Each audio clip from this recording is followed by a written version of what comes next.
네, 유희열이라는 연예인 아시나요? 네, 저는 좀 그 연예인 좋은 것 같은데 괜히 정이 가는 그런 연예인인데요. 그 유희열이라는 그 연예인이 가수자, 뭐 작곡자이자 그 하나의 소속사 사장님이죠. 그 유희열이라는 사람이 진행하는 하나의 프로그램이 있습니다. 유희열의 스케치북이라는 프로그램인데 종종 시청하고는 합니다. 스케치북이라 해서 그림 그리는 프로그램인가 하시는 분들도 있겠지만 그런 프로그램이 아니고요. 가수들이 나와서 이제 노래를 부르고 그리고 그것에 대해서 인터뷰를 하는 그런 프로그램입니다. 그리고 그 가수가 나와서 노래를 부르고 이런저런 얘기로 인터뷰를 하다가 꼭 모든 가수들에게 공통적으로 하는 질문이 있습니다. 그것이 무엇이냐면 나에게 음악이란? 이라는 질문이에요. 가수들에게 음악은 너무나도 중요한 거죠. 그러한 가수들을 향하여서 질문을 합니다. 나에게 음악이란 무엇이라고 이야기할 수 있겠습니까? 나에게 음악이란? 이라는 화두를 던져줍니다. 그러면 그 나에게 음악이란? 이라는 그 질문을 받은 가수들이 저마다 각각 다양한 답변들을 합니다. 그들의 답변들을 통하여서 그들이 갖고 있는 음악에 대한 생각이라든지 느낌들, 그들이 음악을 대하는 태도들, 그들의 음악을 할 때의 그들의 철학들을 밝혀내고는 합니다. 그런 것들을 밝히면서 정의하는 거죠. 그러니까 예를 들어서 성가대에게 질문하는 거예요. 성가대에게 찬양이란 무엇입니까? 한성현 지사님 성가대 하시는데 지사님께 있어서 찬양이란 어떻게 정의하시겠습니까? 라고 물어보는 겁니다. 예. 궁금하신 분들은 직접 찾아가서 답변을 들으시면 되겠고요. 정말 우리 많은 것들을 저마다 정의하면서 살아가죠. 게임들 중에서도 아이들 하는 게임들, 그런 컴퓨터 게임 말고요. 이렇게 막 레크레이션 같은 것 중에 정의 게임이라는 것도 있어요. 그러니까 무엇이냐면 한 가지 주제를 가지고 그것을 서로 정의를 해보는 겁니다. 그래서 가장 인기 있는 정의를 내린 팀에게 점수를 주는 거죠. 예를 들어서 뭐 사랑이란, 그러면은 여러 팀들에서 여러 사람들이 사랑에 대해서 이렇게 정의를 하겠죠. 그러한 정의 게임도 있습니다.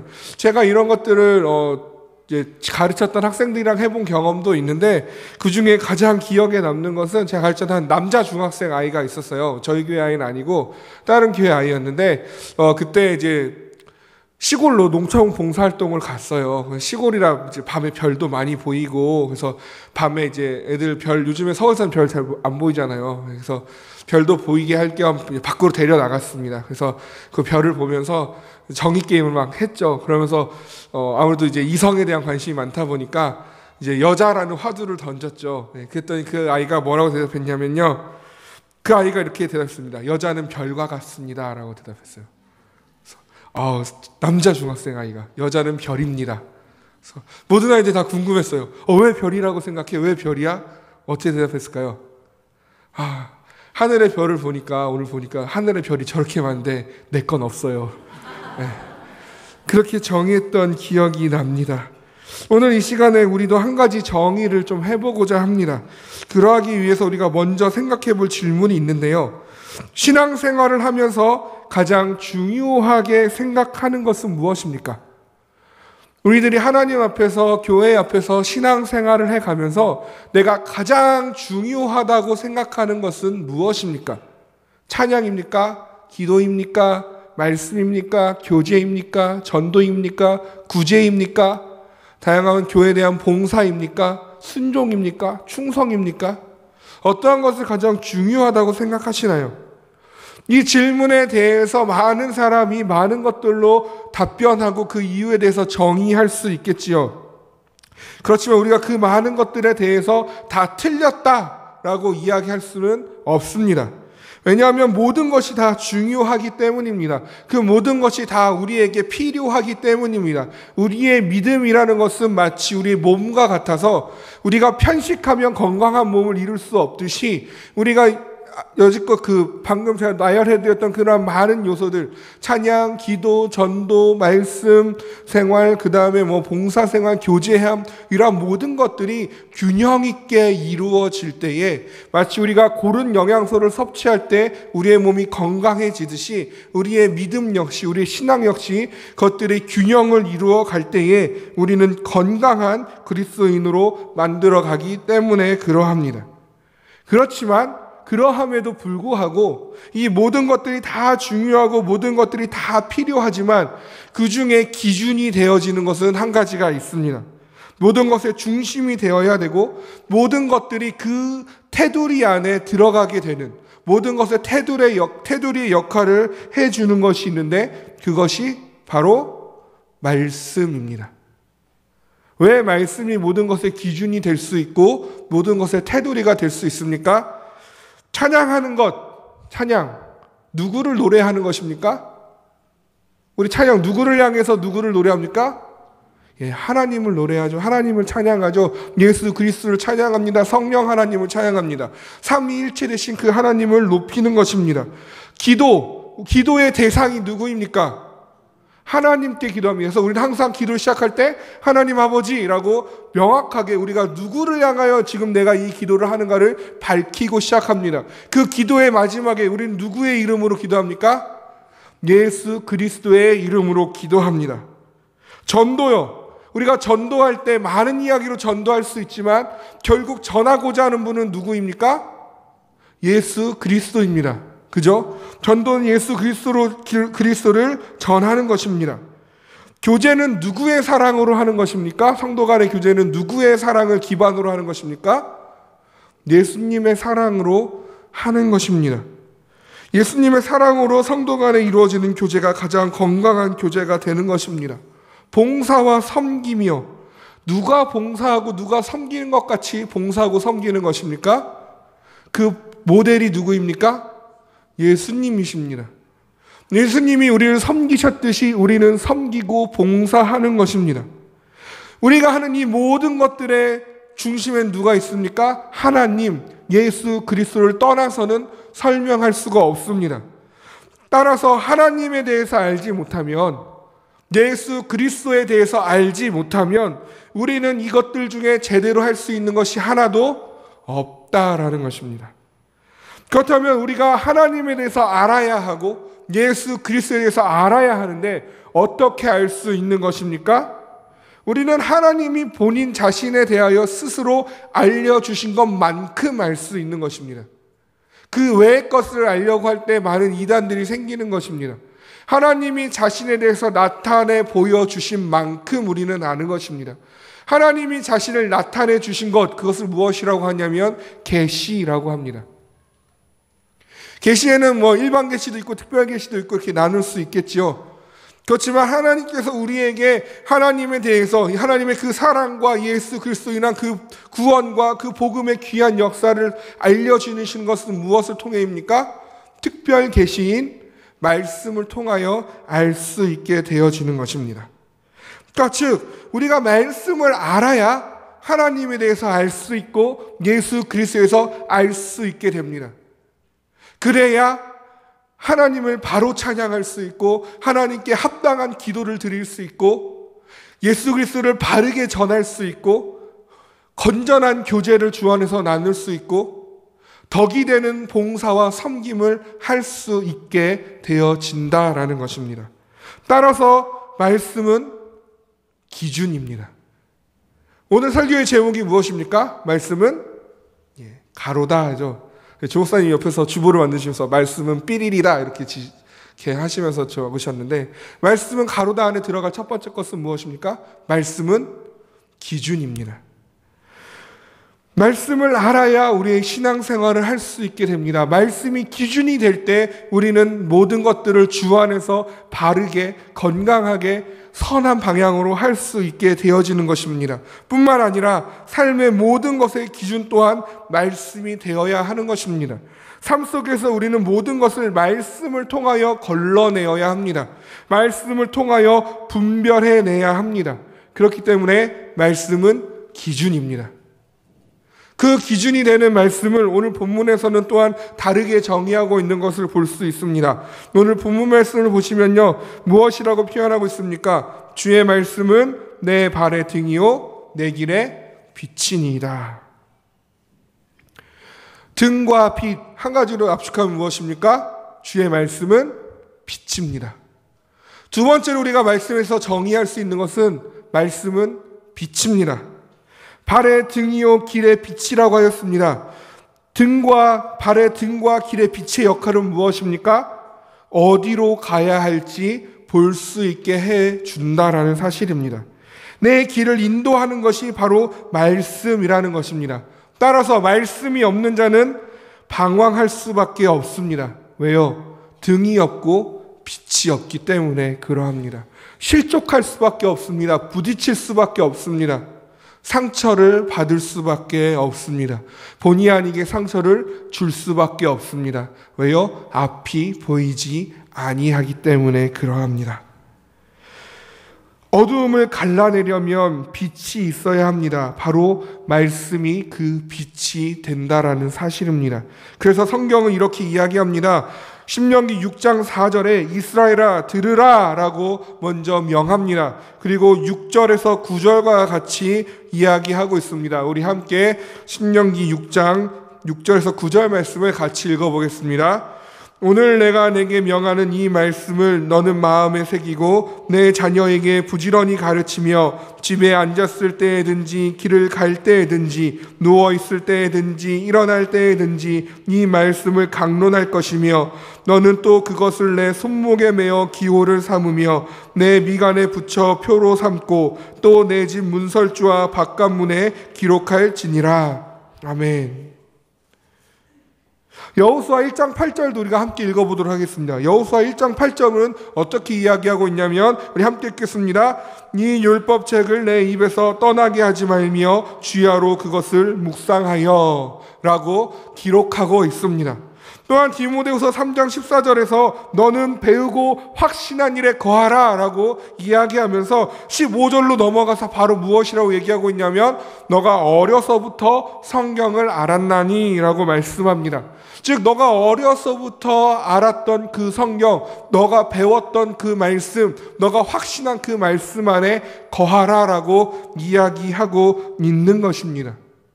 왜 그러합니까? 왜 우리가 일어날 때든지 누워있을 때든지 길을 갈 때든지 집에 앉아있을 때든지 우리가 이 말씀을 강론해야 되고 자녀에게 가르쳐야 되고 왜 손목에 매어 기호를 삼아야 되고 왜 바깥문에 그 말씀을 기록해 두어야 합니까? 왜 배우고 확신한 그 말씀에 거하기를 힘써야 하는 것입니까? 왜 주야로 말씀을 내 입에서 떠나지 않도록 해야 하는 것입니까? 그것은 말씀이 빛이기 때문에 그러합니다. 말씀을 우리가 그렇게 가져야 어디로 가야 할지 알 수 있기 때문입니다. 어느 길이 하나님이 원하시는 길인지, 어디로 가야 하나님이 기뻐하시는지 우리는 말씀을 가까이 할 때에 알 수 있게 되어집니다. 하나님이 원하시는 길이 어디인지 안다라는 것을 여호수아 1장 8절 하반절에는 뭐라고 얘기합니까? 너가 형통하리라 라고 얘기한다는 것입니다. 형통은요 다른 것에 있지 아니합니다. 형통이라는 것은 말씀을 가까이 함으로 하나님을 향하여 하나님이 인도하시는 그 길로 바르게 걸어가는 것, 그것이 바로 형통인 줄로 믿습니다. 말씀을 빛으로 삼으시고 형통하시는 하나님께 속한 모든 주의 백성들 되시기를 주님의 이름으로 축복합니다. 두 번째로 말씀을 무엇으로 정의할 수 있을까요? 말씀은 그저 밝혀주는 것만이 전부가 아닙니다. 말씀에는 능력이 있습니다. 그래서 말씀은 무엇으로 정의할 수 있습니까? 말씀은 능력입니다. 하나님은 무엇으로 천지를 창조하셨습니까? 말씀으로 창조하셨습니다. 구원은 어디에서 나옵니까? 구원은 들음에서 나며 들음은 그리스도의 말씀으로 말미암습니다. 주님은 무엇으로 바다를 잠잠케 하셨습니까? 말씀으로 잠잠케 하셨습니다. 주님은 죽은 나사로를 어떻게 살리셨습니까? 말씀으로 살리셨습니다. 병든 자들을 말씀으로 고치셨습니다. 하나님의 말씀은 늘 살았고 운동력이 있는 줄로 믿으시기를 원합니다. 말씀에는 능력이 있습니다. 공허한 외침이 아닙니다. 그냥 그저 그런 교훈이 아닙니다. 가르침이 아닙니다. 말씀은 능력인 것입니다. 말씀의 능력을 매일매일 경험하시기를 원합니다. 빛으로 인도하시는 그 말씀이 나에게 얼마나 큰 능력을 가져다 주는지, 매일매일 삶을 통하여 경험하시고 그 경험한 바를 나눔으로 주의 교회를 든든히 하시며 잃어버린 자들을 돌아오게 하시는 저와 여러분이 되기를 원합니다. 말씀은 비칩니다. 보여줍니다. 거기다가 능력을 가지고 있습니다. 따라서 말씀은 우리에게 무엇을 가져다 줍니까? 말씀은 변화를 가져다 줍니다. 그래서 세 번째로 정의할 수 있는 것은 무엇입니까? 말씀은 변화입니다.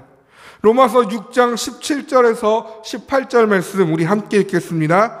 하나님께 감사하리로다. 너희가 본래 죄의 종이더니 너희에게 전하여 준 바 교훈의 본을 마음으로 순종하여 죄로부터 해방되어 의에게 종이 되었느니라. 아멘. 로마서 6장 17절에서 18절로 봤을 때에 어떠한 변화가 일어납니까? 우리는 본래 누구의 종입니까? 죄의 종입니다. 그런데 우리가 말씀을 받고 예수 그리스도를 영접함으로 우리는 어떠한 종으로 변화되게 되어지는 것입니까? 의의 종으로 변화되는 것입니다. 말씀은 변화를 가져옵니다. 따라서 옛사람을 벗고 새 사람이 되는 것입니다. 마치 물이 변하여 포도주가 되듯이 우리는 새로운 피조물로 변화되는 것입니다. 이제는 더 이상 땅의 것을 생각하며 땅의 것에 연연해야 하는 자가 아니라 위의 것을 생각하며 위의 것을 찾으며 바라보는 자가 되는 것입니다. 따라서 이제 우리의 시민권은 이 땅에 있는 것이 아니라 저 하나님 나라에 있는 줄로 믿습니다. 하나님의 말씀은 우리에게 변화를 가져다 줍니다. 사람을 바꿀 수 있는 것은 우리의 힘으로 할 수 없습니다. 한 사람이 변화된다는 것은 하나의 기적이 만들어지는 것과 마찬가지입니다. 한 사람을 변화시킬 때에 한 번의 사람이 180도 바뀌기란 여간 힘든 일이 아닙니다.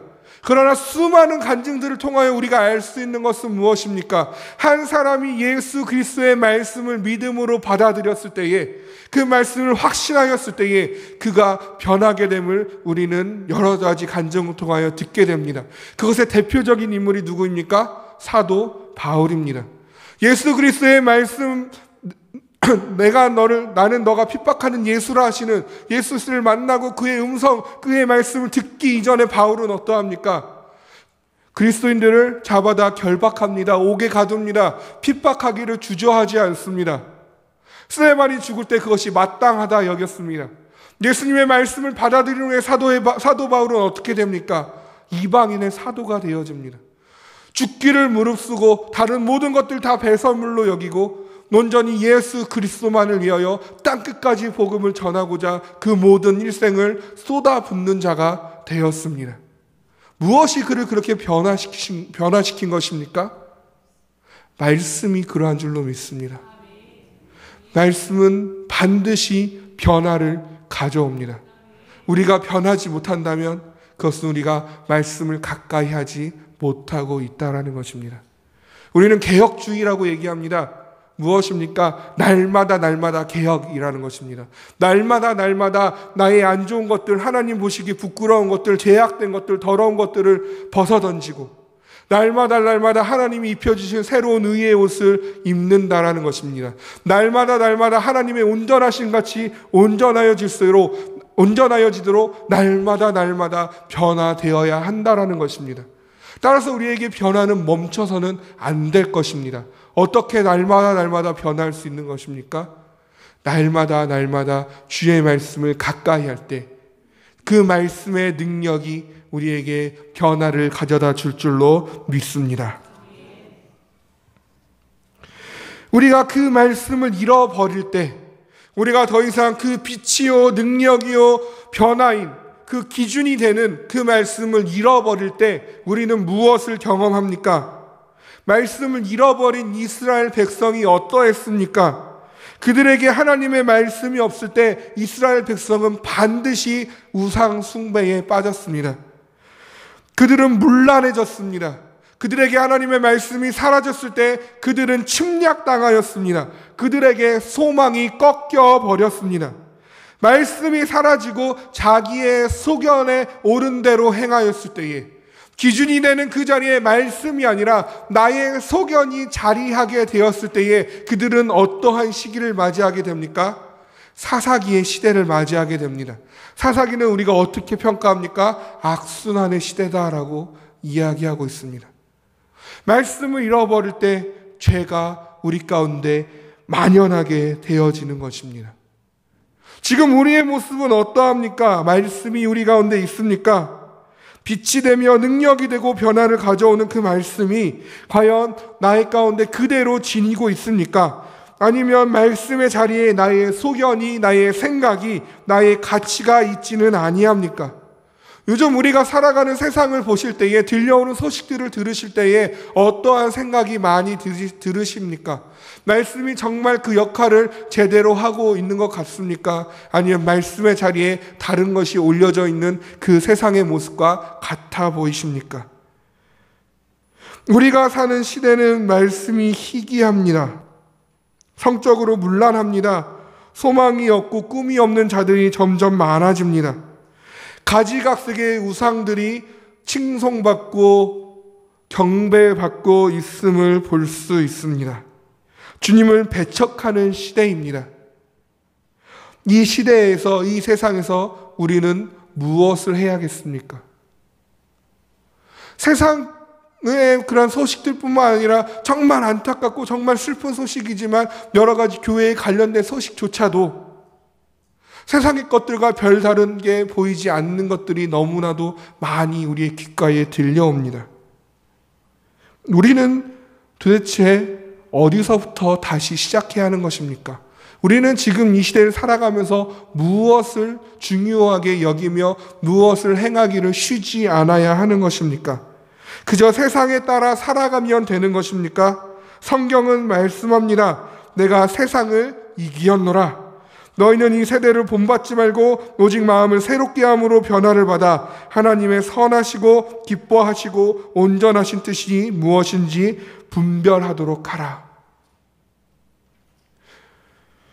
말씀이 희귀한 시대에 하나님께서는 사무엘을 세우셨습니다. 사울이 하나님의 말씀보다 자신의 욕심을 채워나갈 때 하나님은 다윗에게 기름 부으셨습니다. 하나님의 아들들이 세상의 딸들과 결혼할 때 하나님은 노아를 부르셨습니다.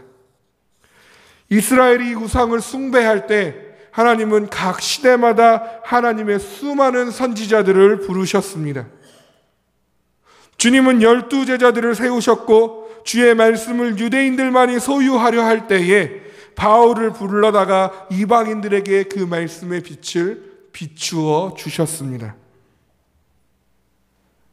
우리는 말씀이 넘쳐나지만 공허한 울림으로 끝나버리는 시대에 살고 있습니다. 이제는 우리 차례입니다. 이 시대에 하나님의 선하시고 기뻐하시고 온전하신 뜻이 무엇인지 분별해야 할 것은 바로 이제 우리의 사명이요 우리의 책임인 줄로 믿습니다. 무엇으로 그 하나님의 뜻을 분별하시렵니까? 무엇을 가지고 하나님의 복음을 외치며 무엇을 가지고 하나님의 나라의 그 소식을 전하시겠습니까? 무엇을 가지고 하나님이 만드신 이 세상을, 하나님이 보시기에 좋았더라 말씀하셨던 그 세상을 다시 회복시켜 나가시겠습니까? 우리에게 말씀이 필요합니다. 말씀은 그저 책이 아닙니다. 말씀은 그저 좋은 명언을 모아놓은 명언집이 아닙니다. 말씀은 그저 예배를 돕는 하나의 도구가 아닙니다. 말씀은 마치 참고서처럼 내가 필요할 때 뒤적뒤적거려서 내게 필요한 정보만을 수집하는 데 쓰임받는 것이 아닙니다.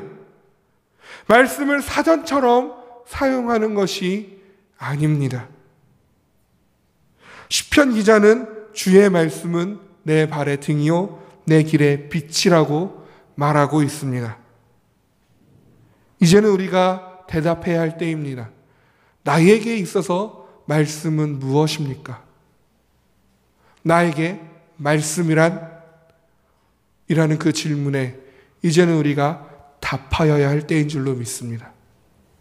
늘 말씀을 가까이 하심으로 빛이요 능력이며 변하고 기준이 되는 그 말씀을 날마다 경험하심으로 이제는 우리가 하나님의 뜻을 분별하며 지혜롭게 이 세상에 그 주의 빛과 소금의 역할을 감당하기에 부족함이 없는 저와 여러분이 되기를 주님의 이름으로 축복합니다. 우리 같이 기도하기를 원합니다. 우리 두 가지 기도 제목으로 간절히 기도하기를 원합니다.